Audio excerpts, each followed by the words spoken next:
रूस यूक्रेन जंग में अब तक बारूद बरसी, पूरा देश खंडहर में तब्दील हो गया। लेकिन अब यूक्रेन ने रूस को वॉर क्रिमिनल बनाने के लिए जो सबूत पेश किए हैं वो सबसे ज्यादा हैरान कर रहे हैं।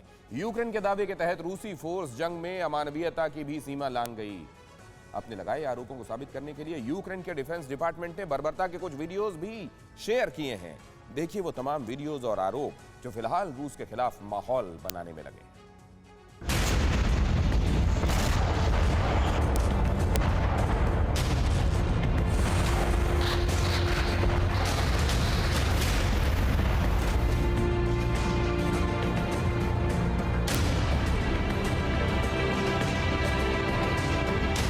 तबाही के निशान,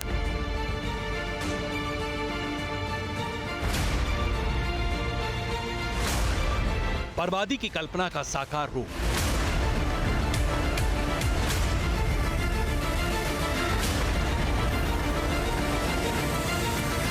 गली गली में शव,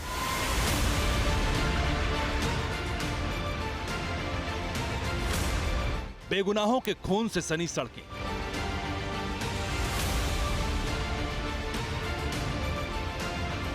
युद्ध की विभीषिका से यह सीधा साक्षात्कार है।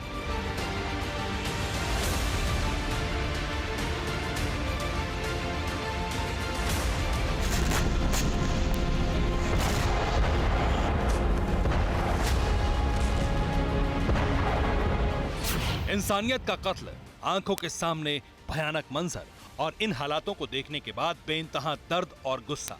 क्या वाकई रूस ने वैश्विक मंच पर खुद को खलनायक साबित कर लिया है, या फिर अब भी कुछ ऐसा बाकी है जो जंग के दौरान रूस के खिलाफ माहौल बनाता है?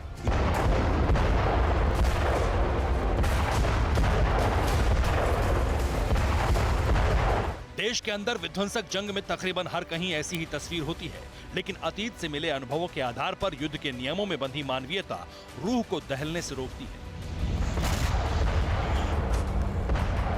लेकिन यूक्रेन वॉर जोन में जो दिख रहा है वो असामान्य है। ये तस्वीरें रूस यूक्रेन जंग में रूस फोर्स को इंसानियत का कातिल साबित करती हैं। अंतर्राष्ट्रीय मानकों में बंधी परंपरागत युद्ध नीति के खिलाफ रूस को खड़ा करती हैं।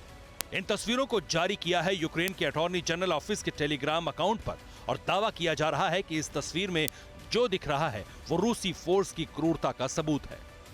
रूस जंग के विध्वंसक निशान हर तरफ मौजूद हैं।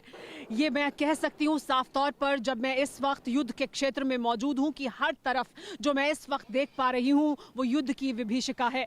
रूस के खिलाफ जो भी दावे किए जा रहे हैं हो सकता है वो सही हो, लेकिन जो मैं दावे से कह सकती हूँ वो ये कि इस युद्ध में दोनों देशों का सिर्फ नुकसान हुआ है।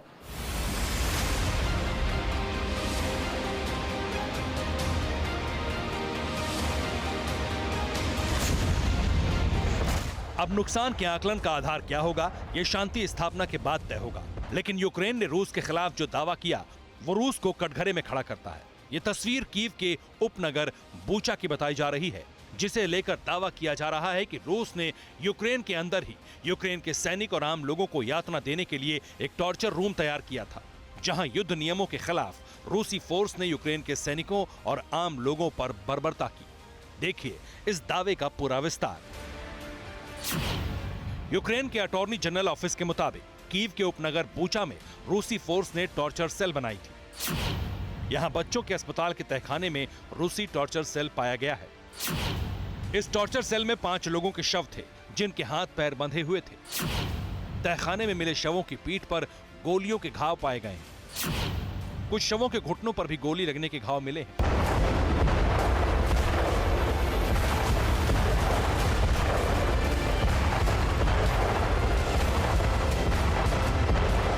इन तस्वीरों को यूक्रेन के रक्षा मंत्रालय ने भी शेयर किया, जिसमें दावा किया गया कि कब्जाधारी रूसी फोर्स ने तहखाने में टॉर्चर के लिए बैरक बनाई थी, और इसी आधार पर यूक्रेन के रक्षा मंत्रालय ने रूस को वॉर क्राइम का दोषी साबित करने की कोशिश की है।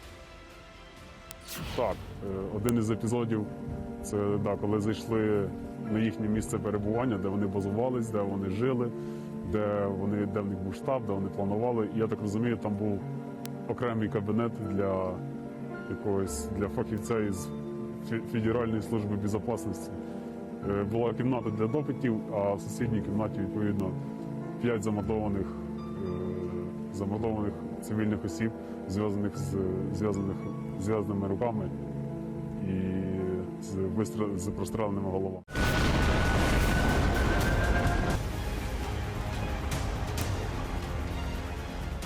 यूक्रेन में रूसी हमले की तस्वीरें दहलाती हैं। विध्वंस और धमाके सिहरने को मजबूर करते हैं, लेकिन ये तस्वीरें रूह तक कंपा रही हैं, जिसे दावों की जमीन पर सच साबित करने की कोशिश की गई है।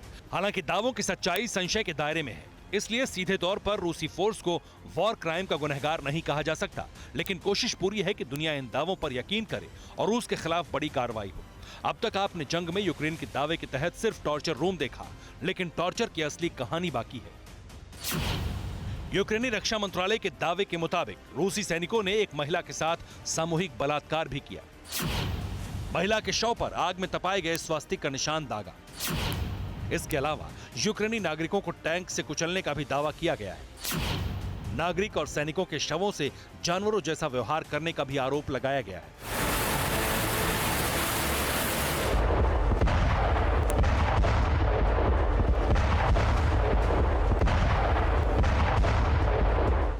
हालांकि ये दावा यूक्रेन में उदारवादी होलोस पार्टी के एक राजनेता ने किया है, जिन्होंने खुद को युद्ध अपराध का चश्मदीद भी बताया है। और इन्हीं दावों के आधार पर यूक्रेन के रक्षा मंत्रालय ने अंतर्राष्ट्रीय बिरादरी के सामने रूस को बेनकाब करने के लिए तस्वीरें साझा की। लेकिन इन दावों में अभी बहुत कुछ ऐसा बाकी है जो बारूदी विभीषिका को भविष्य की सबसे विध्वंसक तैयारी का ट्रेलर बताता है। 7,000 से ज्यादा वॉर क्राइम हुए हैं, इसका दावा किया जा रहा है, इसका आरोप लगाया जा रहा है। हो सकता है ये सभी दावे सही साबित हों, लेकिन जो मैं इस वक्त महसूस कर सकती हूँ, क्योंकि मैं युद्ध क्षेत्र में मौजूद हूँ, कि युद्ध की विभीषिका हर तरफ दिखाई दे रही है और मैं खुद उसे महसूस कर रही हूँ। साफ तौर पर जो हम कह सकते हैं वो ये ज़रूर कि इंसानियत का कत्ल हुआ है और युद्ध में इंसानियत ही सबसे पहले कत्ल होती है। रूस के खिलाफ यूक्रेन ने वॉर क्राइम केस सार्वजनिक किए हैं, जिसमें रूसी फोर्स के सिविलियंस पर हमले से लेकर उन्हें प्रताड़ित करना, उन्हें यातना देना, यूक्रेनी फोर्स के जवानों के साथ गैर इंसानों जैसा व्यवहार शामिल है। लेकिन लिस्ट में कुछ ऐसा भी दर्ज है जो उम्मीद से ज्यादा डरावना है। क्या क्या कहा गया है, देखिए। यूक्रेन के दावे के मुताबिक रूसी फोर्स ने चर्च पर हमला कर नागरिकों को निशाना बनाया। चर्च के पादरी और कार्डिनल का भी कत्ल कर दिया गया। यूक्रेनी बच्चों को बंधक बनाकर रूसी फोर्स ने उनका इस्तेमाल शील्ड की तरह किया।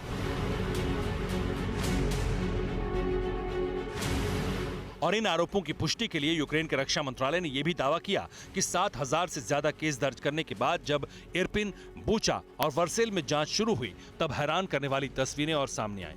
इसमें युद्ध में बिछड़ने के डर से बच्चों के शरीर पर संपर्क सूत्र का नाम और पता परिवार के लोग लिख रहे थे। हालांकि ये दावा सिर्फ यूक्रेन का ही नहीं, बल्कि अमेरिकन अखबार न्यूयॉर्क टाइम्स ने भी सैटेलाइट इमेज के आधार पर नरसंहार का दावा करते हुए यूक्रेन के आरोपों का समर्थन किया है। Bureau report, TV9 Bharatvarsh. परवाह देश की, सोमवार से शुक्रवार रात 10 बजे TV9 भारतवर्ष पर।